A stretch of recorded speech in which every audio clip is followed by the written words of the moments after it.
bendecidos con toda bendición. Bueno, ya me hacían falta, pero qué bueno estuvo ese Salón 6.6 de nuestro bendecido obispo Rafael. Tremendo, Rafa, te felicito. Tomaste el tiempo para hacer una presentación muy linda, aunque además ese tema va a revolcar al mundo entero, porque bueno, toda la teología se le cayó al piso a todos los hombres. Todas las escuelas de interpretación se desvanecieron con el tema del Salón 6.6, el propósito de los velos.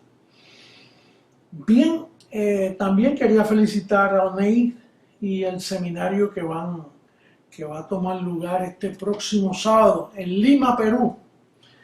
Así que lo felicito por ese seminario que va a tomar parte tantos bendecidos. También felicito a la amada en Puerto Rico que prontito se mudan a un nuevo lugar. Esto es un lugar donde el obispo Rubén fue y dijo, mira, esto es para la iglesia de Jesucristo, hombre. Oh, sí, no, yo sé quién es él.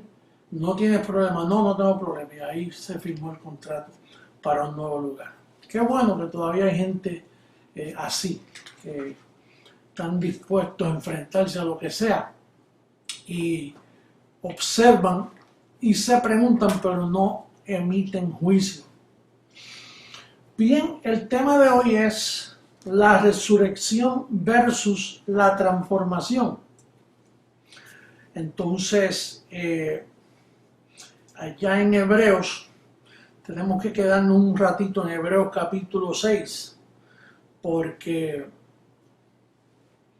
bueno, primero dice el capítulo 5, verso 14, pero el alimento sólido es para los que han alcanzado madurez, para los que por el uso tienen los sentidos ejercitados en el discernimiento del bien y del mal. La razón que a nosotros muchas veces no nos entienden es porque ellos no tienen los sentidos ejercitados, no le han dado uso, están trancados como un motor viejo que ya el aceite se le dañó. Y entonces cuando nos escuchan a nosotros, ellos están llenos de religión y definidos, prejuiciados y definidos. Y es un pueblo que no puede entender, porque los sentidos hay que darle ejercicio. Actualmente, a mí personalmente tuvieron que darme mucho ejercicio, y a ti también. La iglesia ha ido ejercitándose. Entonces, conforme a la revelación a través de los años, pues papá va manifestando la mente de Cristo y dice, ahora no van a poder soportar esto, déjame llevarlos a otra gloria, en lo que poco a poco tú vas asimilando lo que se te dice, porque la mente del hombre es un mundo. Bueno, eso representa el espíritu. Y entonces con tantas contaminaciones por miles de años, imagínate. Cuando uno habla de estas cosas, hablamos porque hemos sido alumbrados. Pero fíjate como dice, después que termina el verso 14, que el alimento sólido es para los que tienen los sentidos ejercitados, entonces es que da el salto a la perfección. Dice, por tanto, verso 1 del capítulo 6. Que no debieran poner el número 6, porque esto es una carta, ¿no? Pero de ahí dice, por tanto, dejando ya los rudimentos de la doctrina de Cristo, vamos adelante a la perfección, no echando otra vez el fundamento del arrepentimiento de obras muertas de la fe en Dios. Guárdate ese pensamiento, arrepentimiento de obras muertas de la fe en Dios. Esto es lo que ha hecho Roma, el Vaticano, por años. Ellos pusieron un confeccionario y le dijeron a la gente, arrepiéntete. Y entonces, ese arrepentimiento son obras muertas. ¿Por qué? Porque es un rudimento aquí el arrepentimiento. Ahora, ¿por qué un rudimento? porque cuando el Cordero de Dios derramó sangre, allí quitó los pecados de la amada, los pecados de todos los elegidos, los que habían nacido y los que no, y los que habrían de nacer en el futuro. Por lo tanto, lo que entra es reconciliación. Pero esa palabra reconciliación se quedó allí plantada. Ese ministerio de la reconciliación de segunda carta a los Corintios, capítulo 3, en el verso 18. Eso, de ello podemos darle una lectura para que veas el ministerio que quedó plantado, quedó sin uso por causa del mal trabajo de los apóstoles, de las influencias religiosas y judaicas de aquellos tiempos. Dice el verso 18 de segunda carta a los Corintios capítulo 5.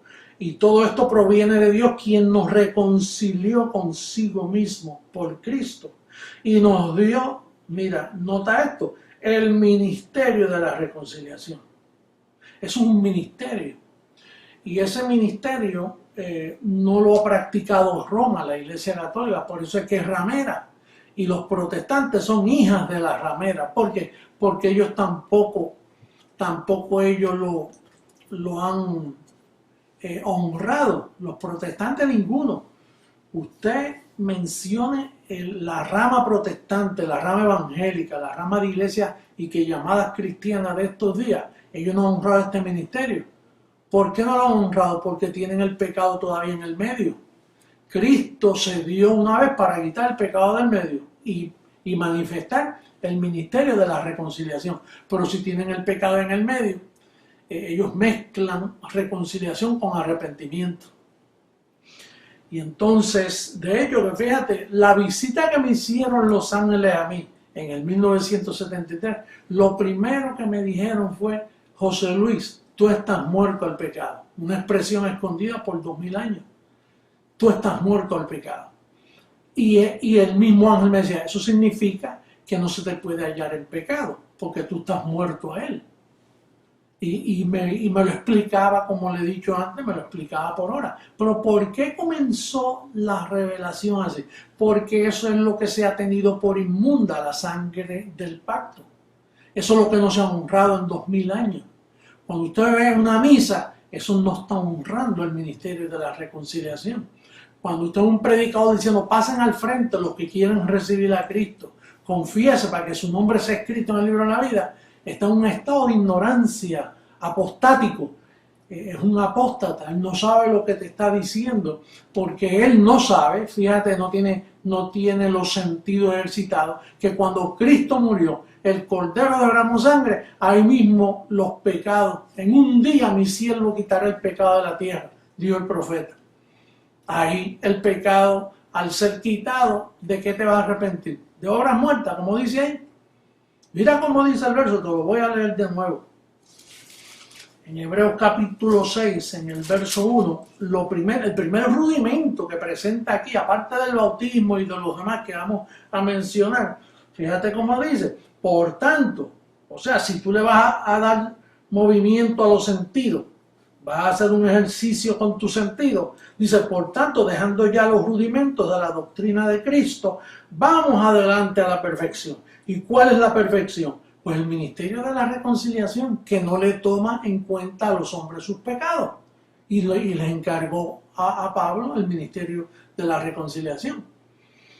La maldad apostólica, la ignorancia de Pedro y todos esos hombres malos, corruptos y perversos que dañaron el rumbo de la iglesia, dañaron la historia, son los culpables de todos los crímenes, de todos los asesinatos. La Iglesia Católica, cueva de ladrones. Allí comenzó toda la maldad que tú te puedes imaginar.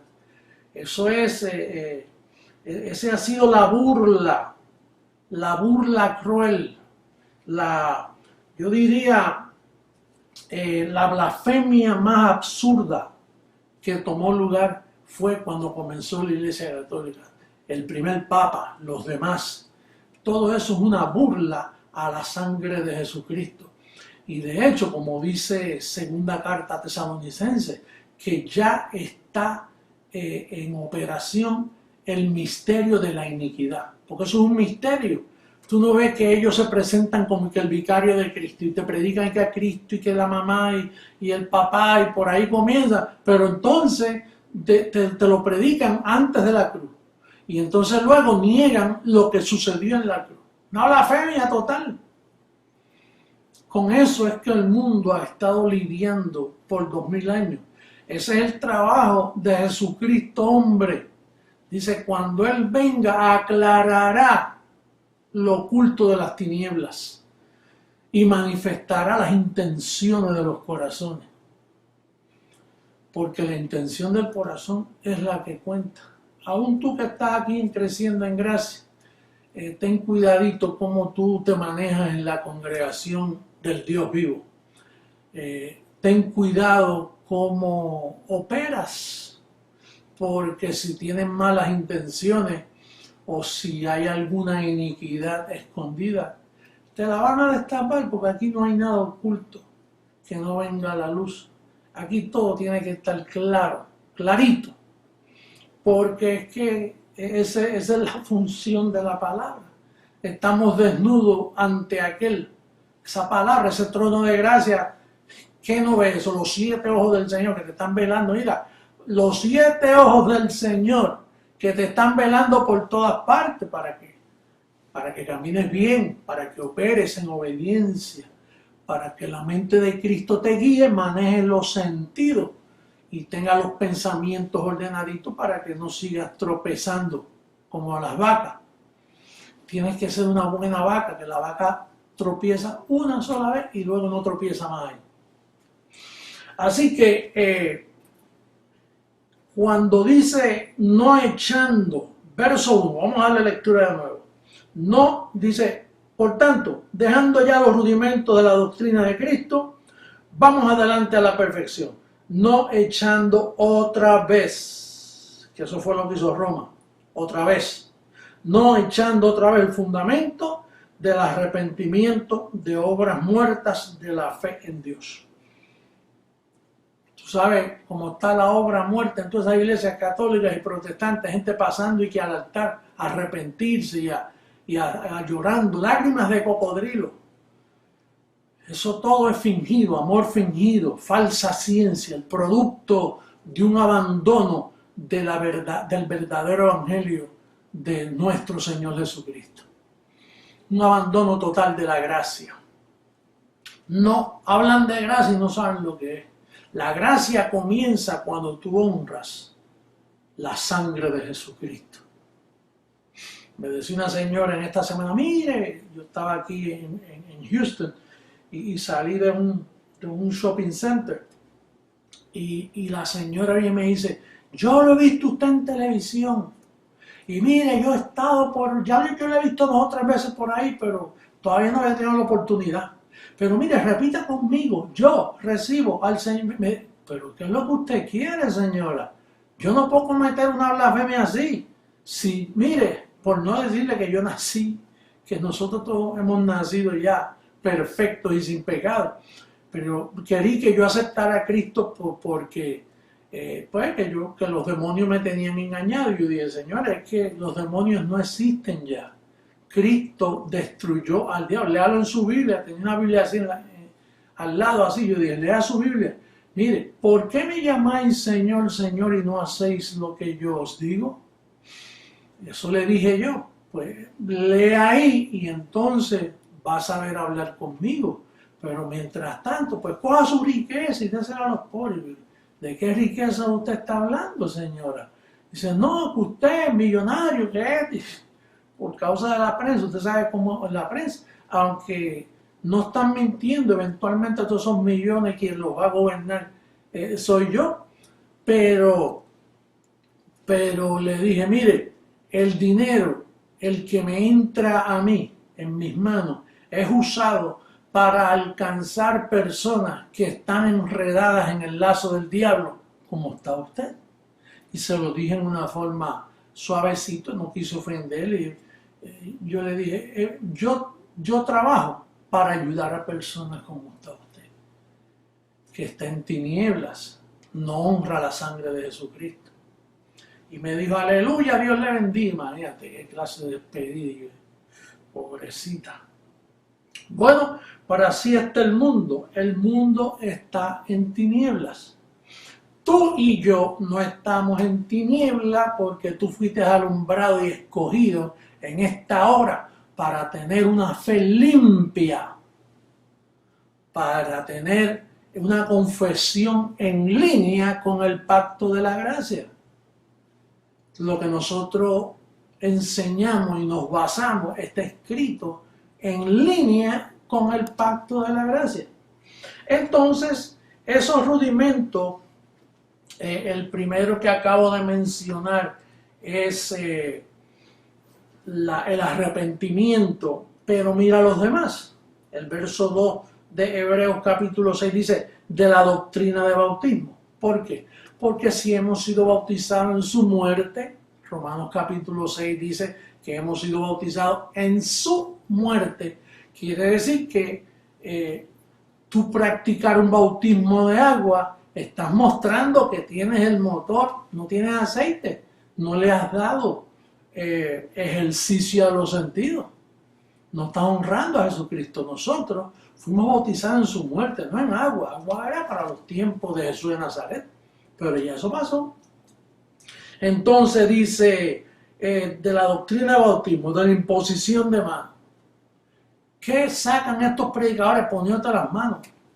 ¿Qué tú le puedes hacer a alguien poniéndole la mano? Meterle un deseo engañoso de que vaya a salir temblando y brincando como una serpiente, como hacen algunos por ahí en los púlpitos, blasfemando contra el Espíritu de gracia. Entonces, ¿para qué imponerte las manos? Si tú estás completo y perfecto y no te falta nada, ¿qué va a hacer un cabezón de esto y que ponerte las manos? Allá en Puerto Rico le estaba contando yo que a mí la experiencia me llega, que me cogió la fuerza de choque de un ministerio que estoy en Puerto Rico, y entonces pues me invitaron a una reunión y yo fui y les ministré lo que yo tenía. Y entonces mientras yo ministraba, detrás de una cortina había alguien, 3 personas orando. Cuando terminamos, vinieron los 3, se pusieron así para reprenderme y limpiarme. Y cuando me fueron a tocar, cayeron reventados, patas arriba cayeron. Porque con nosotros no se puede jugar, nosotros tenemos una cubierta muy poderosa. Se quedaron espeluzados allí. Bueno, patidifuso, como dicen por ahí. Entonces, dice de la imposición de manos. Entonces, hay uno aquí, que es el tema de hoy, de la resurrección de los muertos. Y también dice, y del juicio eterno. Ya esos juicios eternos es para los impíos. Nosotros no vamos a pasar por ningún juicio. El juicio lo estás pasando tú aquí mientras yo te voy, mira, cortando con la palabra de gracia, sacando toda esa mugre religiosa, toda esa porquería que te vendieron tus abuelos, tus padres, las falsas religiones. Este es el juicio. El juicio, el día en que Dios juzgará los corazones de los hombres conforme a mi evangelio, dice Romanos 2:16. Con eso es que es el juicio de la iglesia, para lavarla, para limpiarla, para presentársela perfecta, linda, pura, como es, como está, pero no lo sabes, porque las tinieblas que están aquí te cubren de tú no saber tu verdadera identidad y quién eres tú. Entonces, la pregunta que nos viene ahora es, ¿por qué Pablo mencionó la resurrección de los muertos si esa es la gloria de la iglesia que esperamos ahora? Todos los evangélicos celebran hasta el domingo de resurrección. Y esa es la esperanza de ellos, la resurrección. Y aquí Pablo dice, pues no, nosotros tenemos que ir a algo más perfecto que la resurrección. Ahora, ¿por qué?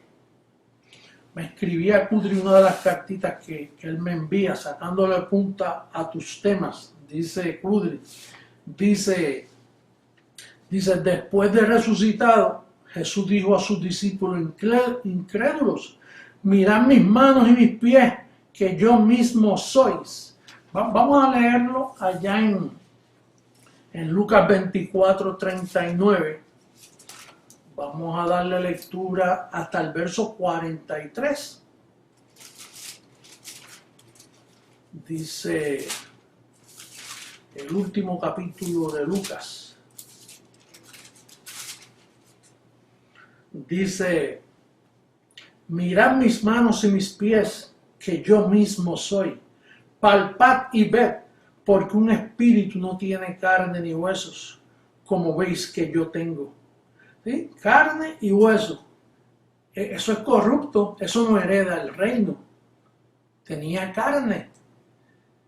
Dice, y diciendo esto le mostró las manos y los pies, y como todavía ellos de gozo no lo creían, estaban maravillados, les dijo, tenéis algo aquí de comer, fíjate, hasta comía.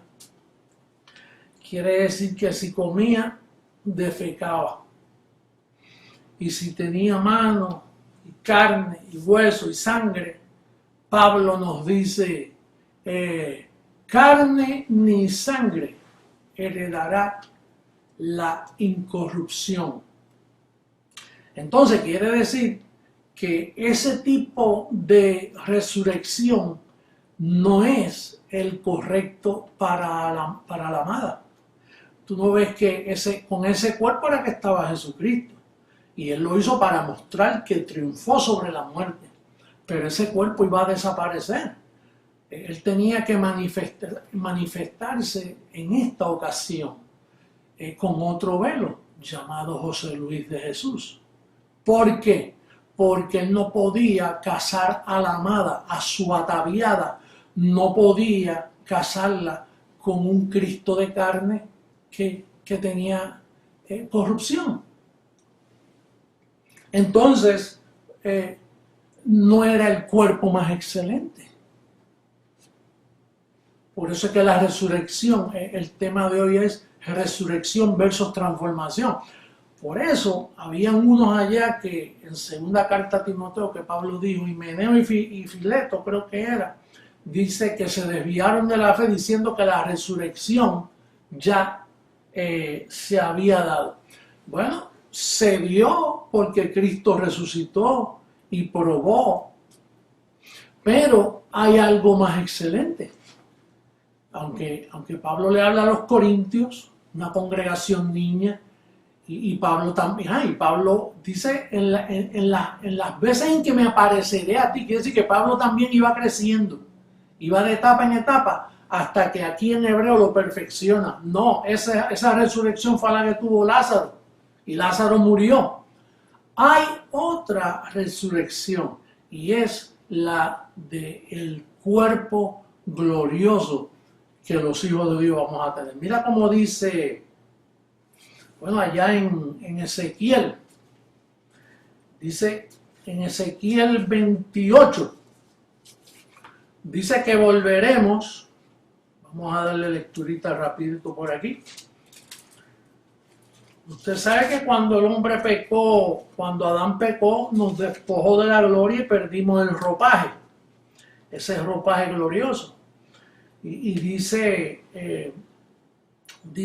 tú querubín grande, 28:14, tú querubín grande, protector, yo te puse en el santo monte de Dios, allí estuviste en medio de las piedras de fuego, te paseabas.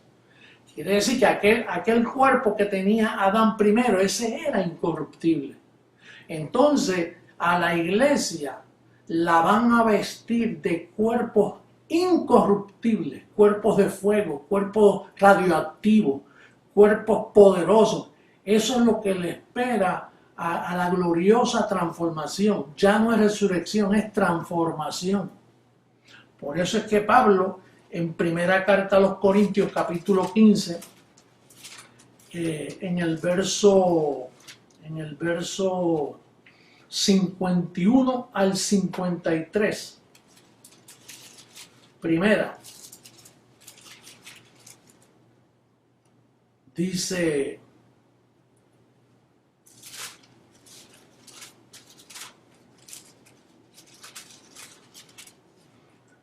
en el verso 51, he aquí os digo un misterio, no todos dormiremos, porque ya sabemos que no podíamos morir, pero cuando el creyente pasa a la nube de testigos, está en un estado de dormirse, no todos dormiremos, pero todos seremos transformados. Aquí está la clave. Todos seremos transformados. En un momento, en un abrir y cerrar de ojos. Oye, en un abrir y cerrar de ojos. Eso es algo que cuando arranca es algo bien rápido que va a tomar lugar. Y estamos a punto ya. Estamos en el conteo regresivo para esa maravillosa experiencia. Por eso es que Pablo dice allá, cosas que ojo no vio ni oído yo, y uno imaginándose que calles de oro y cinturones de oro y que mares, mira, cosas que ojo no vio, la maravilla de manifestación que no nos sube. A mí me está subiendo poco a poco. A este velo se le van subiendo, conforme a como la iglesia va, a mí se me va subiendo. Y yo tengo oído para los miembros del cuerpo que nos ayudamos mutuamente. No te me puedes adelantar, pero sí, envíame porque nos ayudamos, porque los miembros se sujetan ¿a qué? A la cabeza. Esto es un cuerpo con una cabeza. Y entonces la cabeza manifiesta esa revelación mientras se va desarrollando. Entonces dice aquí el verso 53, porque es necesario que esto corruptible se vista de algo mejor, se vista de incorrupción, y esto mortal se vista de inmortalidad. Lázaro resucitó, pero murió. Pero esperamos una ciudad, esa ciudad, el monte de Dios, la ciudad del Dios vivo, para ahí es que va la iglesia. Mientras tanto, podemos decir que lo que esperan los creyentes por ahí, los que nos critican a nosotros de falso, ellos esperan una resurrección de carne y sangre. Nosotros entendemos que hay un camino más excelente y es el ropaje divino, radioactivo, poderoso, que nos espera para poder ser seres eternos y para siempre. Así que me despido de ustedes amándoles y siempre llevándoles a la edificación de lo que Dios más ama, que es ustedes, la iglesia. Hasta luego, bendecidos con toda bendición.